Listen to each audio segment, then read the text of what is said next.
لو شعرك كده وعايزاه تخليه كده، تعالى اقول لكم دلوقتي على احسن منتج نزل السوق كله. هو اساسا رقم واحد في تركيا ووفرناه لكم هنا لاول مره في مصر. المنتج دوت هو عباره عن مجموعه ريستوريكس، عباره عن مجموعه شامبو وبلسم وشامبو ضد القشره. اول حاجه معانا هنا هو شامبو بالكرياتين والارجان. دوت لو انت شعرك تالف متقصف هايش متدمر خالص من البروتين والكرياتين وكل عوامل الصيف، اللي احنا طبعا بنبقى داخلين على فصل الصيف وشعرنا بيبقى اغلبه متدمر، هو ده الحل الامثل ليه.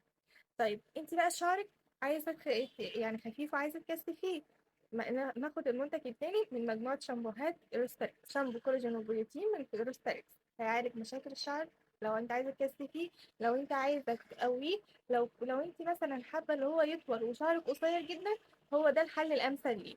طيب احنا بقى بنعالج في فتره الصيف ان احنا شعرنا بيبقى طبعا مليان قشره.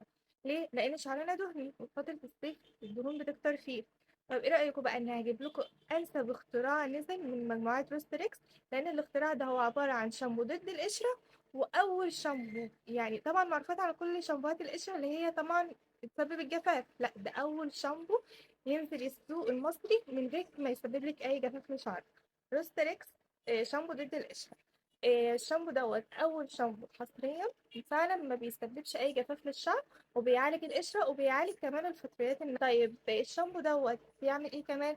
دوت بيقوي شعرك جدا وبيطوله وليه فوائد كتيرة أوي للشعر، غير كمان اللي هو بيعالج القشرة. فلو انت فعلا حابة ان انت تقضي على القشرة نهائي، ده هو أنسب اقتراح. عايزة بقى نعومة شعرك وعايزاه كأنه حرير، كأنك عاملة بالظبط استشوار وليس، وفي نفس الوقت ما تضريش شعرك من كتر استخداماتك للاستشوار والليس، يبقى معاكي بلسم روستريكس. بلسم روستريكس ده هيخلي شعرك حرير لامع قوي ومظهر صحي جدا، كأنك بالظبط عاملة استشوار أو بروتين أو كرياتين والحاجات اللي بتضر الشعر. لا هو يديكي نفس النتيجة بمنتج طبي معالج كله عبارة عن منتجات طبيعية. المفاجأة بقى اللي احنا محضرينها، كل متابعين خدتي أي منتج من منتجات روستريكس هتاخدي القطعة التانية بنص التمن، يعني نص عليكي ونص علينا، يعني خصم هيوصل ل50%. هتقدري تستفادي بفايدة وعروض ما حصلتش.